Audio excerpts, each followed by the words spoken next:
June 25th, 2021.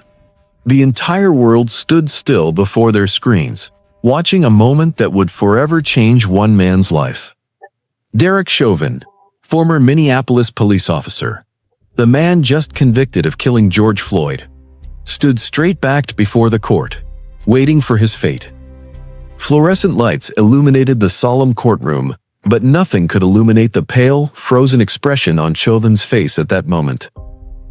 The judge's voice rang out, cold and decisive. 22.5 years in prison. That's 270 months behind bars. A number that exceeded the standard sentence of 150 months for second-degree murder by 10 years. But that was just the first chapter of the tragedy. A year later, in 2022, when public opinion seemed to have settled, the United States Federal Court summoned Derek Chauvin back. This time, not for murder under Minnesota state law. This time, for violating George Floyd's civil rights under federal law.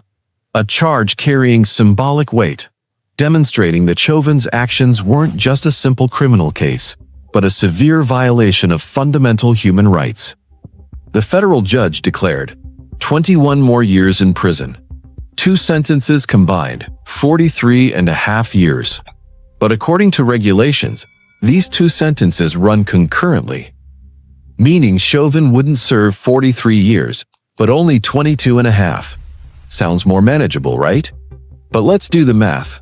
If everything goes as smoothly as possible, if he maintains good behavior, if no incidents occur, Derek Chauvin won't be free until 2038.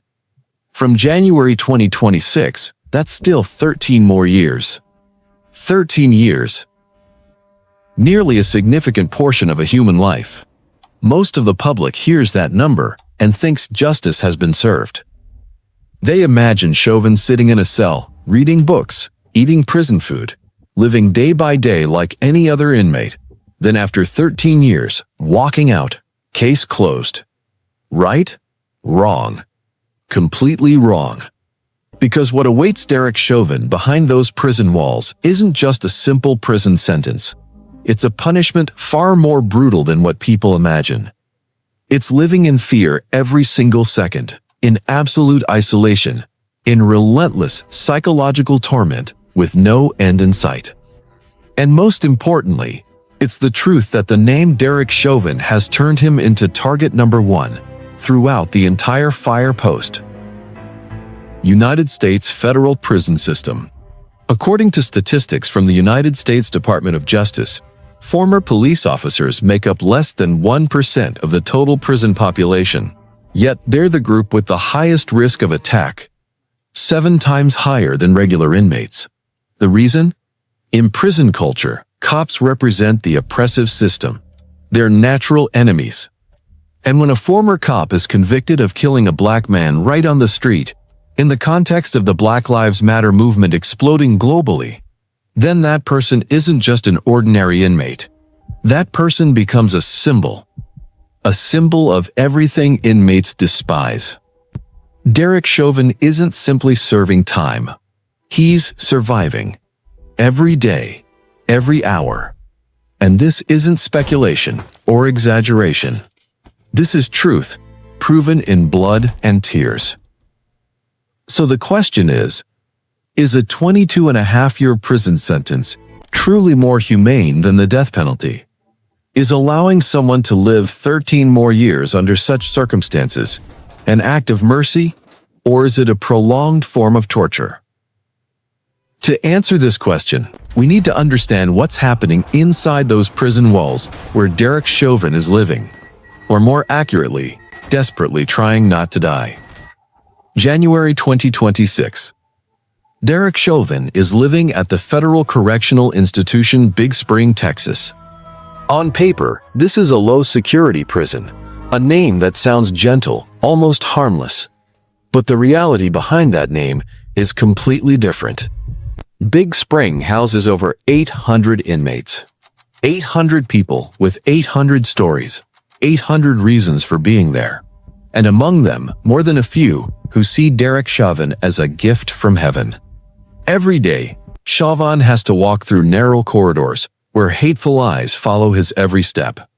He has to go to the law library to work on his appeal files, has to go to the communal dining hall to get his meals, has to go out to the exercise yard. And if he's allowed. And each of those moments carries deadly risk. This isn't paranoia. This is reality proven in blood. November 24th, 2023. Chauvin is sitting in the law library at the Federal Correctional Institution, Tucson, Arizona, where he was held before being transferred to Big Spring. The room is quiet, only the sound of turning pages and breathing. Chauvin is absorbed in legal documents, searching for every loophole, every slim chance for a successful appeal. He doesn't know that behind him, a man is approaching.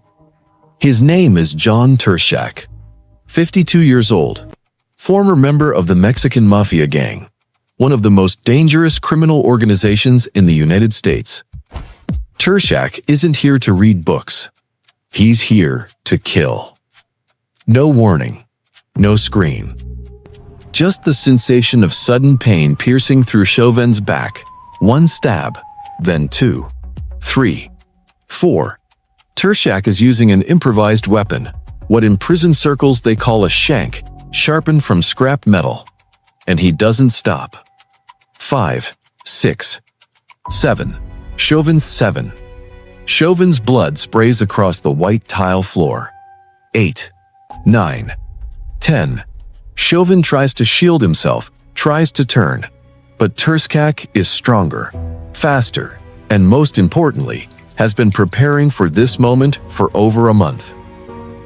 11, 12. Only after that, the problem is always ready for this moment. 13. Finally, screams ring out. Other inmates panic. 14, 15, 16. Alarm bells blare. 17, 18, 19. Prison guards rush in. 20, 21, 22. 22 stab wounds. That number wasn't random. Later, during interrogation, John Tershak admitted that he had been planning this attack for a long time. He chose Black Friday, the day after Thanksgiving, with symbolic purpose. Black Friday isn't just the biggest shopping day of the year. For Tershak, it was a symbol of the Black Lives Matter movement, the movement that George Floyd's death ignited around the world. Moreover, the Black Hand is the traditional symbol of the Mexican Mafia. Tershak wanted his action to carry meaning. He wanted the world to know this wasn't a spontaneous brawl. This was a deliberate execution. But fortunately, if you can call it fortunate, prison guards reacted fast enough. They pulled Tershak off Chauvin before the 23rd stab could be delivered. Chauvin was rushed to emergency care immediately. The ambulance raced through Tucson streets with sirens wailing. At the hospital, doctors performed emergency surgery to save his life. The injuries were severe. Some stab wounds came dangerously close to vital organs. Chauvin spent over a week in the hospital, balanced on the fragile line between life and death. During that time, Tershak bluntly told investigators that if prison guards had arrived just a few minutes later, just a few minutes, then his mission would have been complete. Derek Chauvin would be dead. Think about that for a second. A few minutes. That's the distance between life and death for Derek Chauvin every single day. Not in theory, not something that could happen, but something that did happen and could happen again at any moment. After being discharged, Chauvin wasn't allowed to return to Tucson. That facility had proven it couldn't protect him. First SCI, Tucson had long been criticized for severe staff shortages and serious security gaps. In fact, in November 2022, another inmate managed to smuggle an entire gun inside, an unthinkable occurrence in a federal prison. So they transferred Chauvin, first to Oklahoma City as a temporary holding point, then in August 2024, officially transferred to Big Spring, Texas, where he is currently. Chauvin's family has spoken out publicly, expressing deep concern that no prison, no matter which facility, can truly keep him safe. They've demanded the Federal Bureau of Prisons explain the specific security measures that have been changed to prevent a similar attack. As of January 2026, those answers still haven't come. And Derek Chauvin continues to live in the shadow of fear, knowing that any day could be his last. Inside the walls of American prisons exists an underground hierarchy that no law textbook mentions. It's not law written on paper, but unwritten rules carved deep into the consciousness of every inmate. In that system, there are people who deserve respect, people who must live in isolation, and people who are seen as targets to hunt. Derek Chauvin belongs to the last group, and the reason he became target number 1 isn't simply because he committed a crime. It's because he committed 3 offenses unforgivable in the eyes of inmates. Offense number 1. Offense number 1. Chauvin is a former cop. In prison culture, police represent the system that stripped away their freedom, the people who arrested them, tortured them, and put them in this place. According to a 2019 study by Columbia University, former police officers make up less than 0.8% of total federal inmates, but their assault rate is 7 times higher than other inmates. The reason? They're natural enemies. Just having a former cop identity exposed is enough to turn someone into a target. With Chauvin, this identity wasn't just exposed, it was laid bare before the entire world. Offense number 2. Chauvin killed a black man while wearing a police uniform. This wasn't a killing during a brawl, not an accident during a criminal chase. This was an action lasting 9 minutes and 29 seconds, fully recorded on video, with dozens of witnesses begging Chauvin to stop. George Floyd pleaded that he couldn't breathe, but Chauvin never lifted his knee. In the eyes of most inmates, especially Black and Latino inmates, who make up nearly 60% of federal prisoners, this was the action of a cowardly murderer abusing his power. It's a symbol of everything they despise about the American justice system. Offense number 3. The entire world witnessed it. The video of George Floyd's death didn't just spread across American social media. It became a global symbol. From London to Tokyo, from Paris to Sydney, millions took to the streets protesting, demanding justice for George Floyd. The Black Lives Matter movement erupted more powerfully than ever in history. The name Derek Chauvin isn't just an inmate's name. It's a symbol of racial injustice, of police brutality, of abuse of power. And in prison, that kind of notoriety doesn't bring respect, it brings points. What are points? In prison gang culture, attacking a high-profile target brings reputation and status. Attacking an ordinary inmate means nothing. But attacking Derek Chauvin? That's a chance to avenge George Floyd, to demonstrate political stance, to write your name into prison history.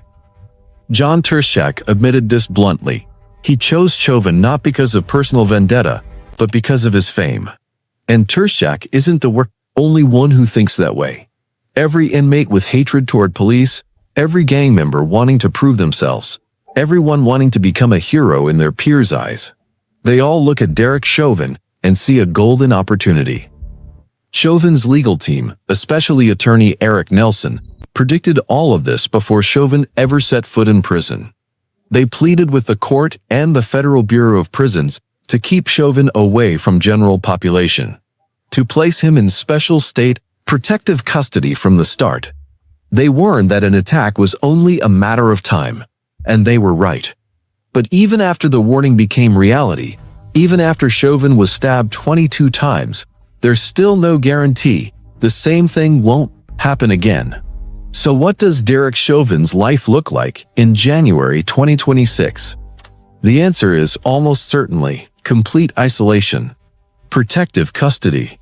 Sounds safe, sounds like a humane measure, but the reality of it is completely different. 23 hours every day, Chauvin sits in a small cell. No cellmate, no conversation, no human interaction. Just 4 walls, a hard bed, a stainless steel toilet, and fluorescent lights flickering steadily.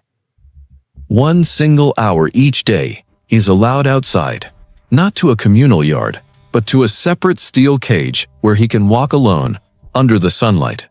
No educational programs. No work. No social activities whatsoever. Only prolonged silence, day after day after day. Psychologists call it solitary confinement, and its consequences have been thoroughly researched. Severe depression, acute anxiety, auditory and visual hallucinations, paranoia, loss of concentration, sleep disorders, self-harm.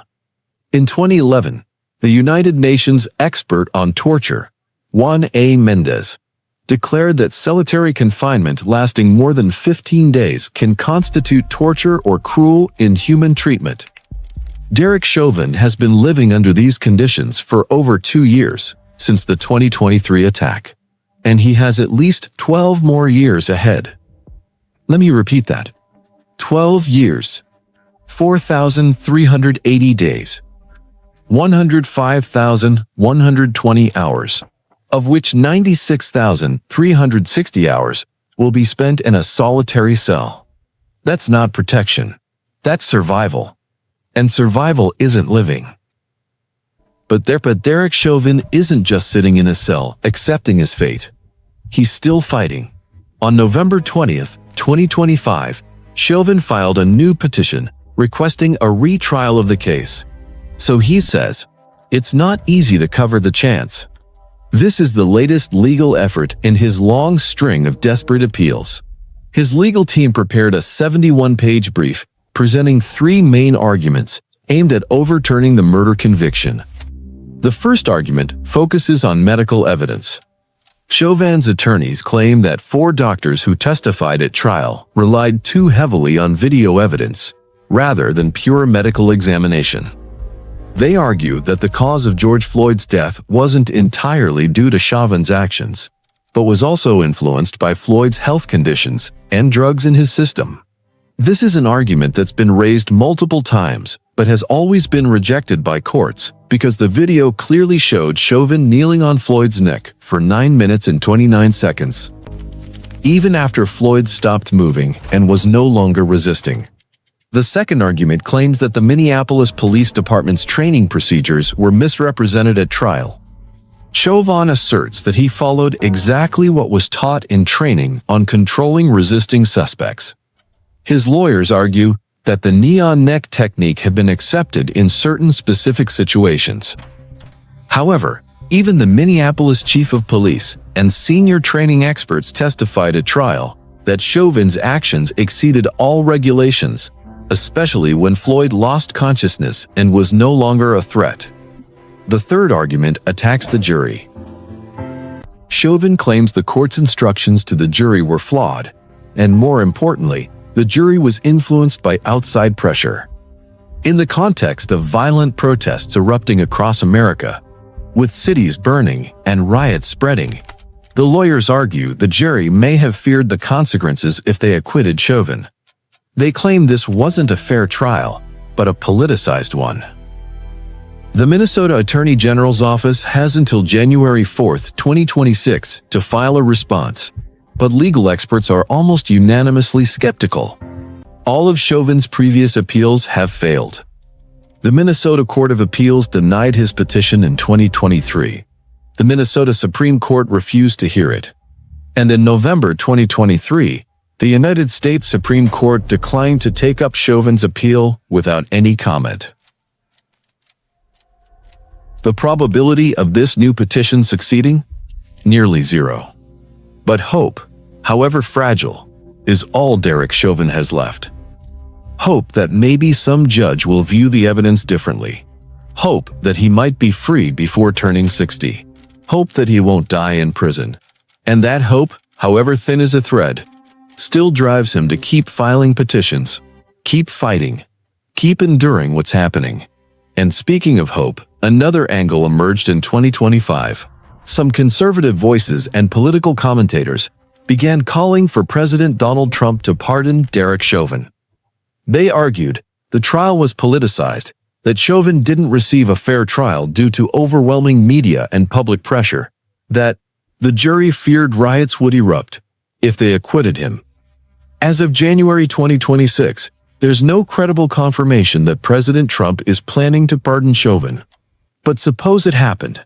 This is the twist that changes everything. A presidential pardon only applies to federal charges. Chauvin's federal sentence is 21 years for civil rights violations, but his sentence from Minnesota State Court is 22.5 years for second-degree murder. A federal pardon wouldn't change the state conviction at all. Chauvin would still have to serve time regardless of whether he receives a pardon or not. All the speculation, all the headlines, all the debates. And in the end, Derek Chauvin would still be locked in a cell at Big Spring, Texas, counting days until 2038. The irony is almost poetic. The only glimmer of hope dangling before him is completely meaningless legally. But this keeps the case in the headlines. It continues to fuel debates about police accountability, about racial justice, and whether Chauvin deserves any mercy after what he did to George Floyd. And that brings us to the question that haunts this story from beginning to end. Is life in prison truly more humane than the death penalty? Many people believe life imprisonment is more humane than execution.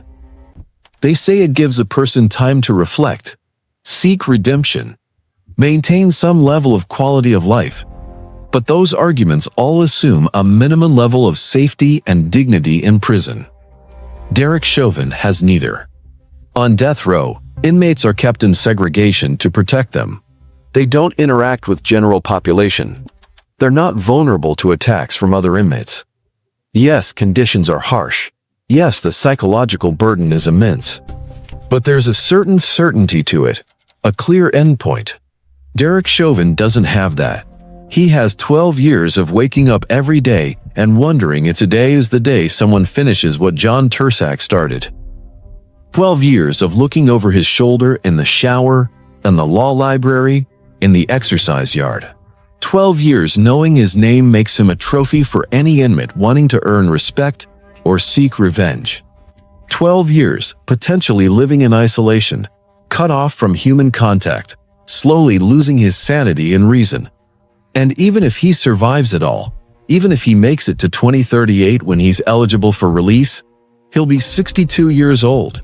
Life, as he knew it, will be over. Career destroyed, marriage collapsed, reputation ruined forever. And through all of this, he has to live with what he did. 9 minutes and 29 seconds. That's how long Derek Chauvin knelt on George Floyd's neck. That video plays on loop in the public consciousness. Perhaps it plays on loop in Chauvin's mind too. Every day, every night, the image of George Floyd saying he can't breathe. The pleading voices of bystanders begging Chauvin to stop. The moment Floyd fell silent and still. That's what makes this sentence different from an ordinary life sentence. Derek Chauvin isn't just any inmate. He's the inmate.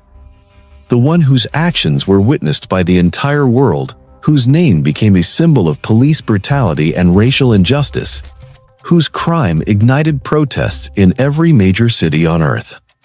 And for perspective, look at the fate of the 3 other officers involved in George Floyd's death. Thomas Lane, who held Floyd's legs, was released from federal prison in August 2024. He served less than 3 years and is now living under supervised release. Alexander Quing and Tu Thao were both expected to be released in 2025. None of them face what Chauvin faces. None were attacked. None became the symbol of everything people hate about corrupt policing. That distinction belongs to Derek Chauvin alone. And he's paying the price. Every day. In ways most of us can hardly imagine. So after hearing all of this, after understanding the full picture of Derek Chauvin's life, in January 2026, the question remains, is this worse than the death penalty? Living in constant fear, living in isolation for years, living with the psychological weight of knowing you caused someone's death and the whole world hates you for it, living without hope that appeals will succeed. living with the awareness that even if you survive the sentence, you'll still be destroyed? Or would it be more humane to simply end that suffering? I'm not saying Derek Chauvin deserves sympathy. George Floyd died because of his actions. Floyd's family will never see him again. The community Floyd belonged to has endured tremendous trauma. Justice demands accountability, and a jury of his peers convicted him beyond reasonable doubt. But the question remains, what's the purpose of punishment? Is it revenge, rehabilitation, protecting society? Or is it something darker? Something that satisfies our need for justice, but strips away human dignity in the process? Derek Chauvin's prison life is a window into the United States criminal justice system at its harshest. This is a case study in what happens when notoriety meets incarceration. It's a reminder that justice is complex, that punishment takes many forms, and that sometimes living really can be harder than dying.